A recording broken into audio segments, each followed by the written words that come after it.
देखें शायद भाई बहुत देर से इंडियन मोनोपोली चल रही है, और आईसीसी का जो आप देखें, अगर चेयरमैन जो हैं वो भी इंडियन है।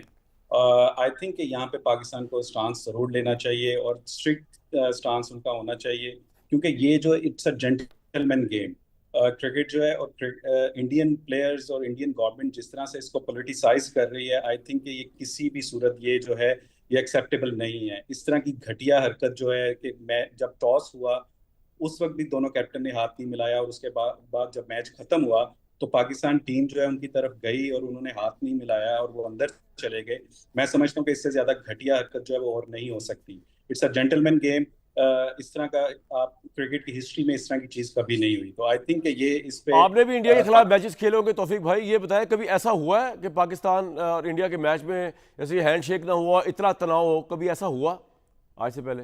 शायद भाई कभी इंडिया आप छोड़ें, कभी क्रिकेट की हिस्ट्री में ये चीज नहीं हुई है। अच्छा। ये फर्स्ट टाइम हुआ है कि ऐसा ऐसा एपिसोड हुआ है, तो आई थिंक कि इसमें पाकिस्तान का स्टांस बिल्कुल ठीक था कि चूंकि मैच से पहले जो मैच रेफरी थे उन्होंने दोनों कैप्टन को बुला के कहा कि आप एक दूसरे से हैंडशेक नहीं करेंगे। वो किसी सूरत भी ऐसा नहीं कह सकते, क्योंकि ये तो ऐसा लगे जैसे वो इंडियन गवर्नमेंट के मैच रेफरी थे या इंडियन क्रिकेट बोर्ड के मैच रेफरी थे। वो सही। आईसीसी के मैच रेफरी हैं। वो इंडियन गवर्नमेंट के नहीं है कि वो उनकी जो इंस्ट्रक्शंस हो उनको फॉलो करें। तो आई थिंक ये चीज जो है ये किसी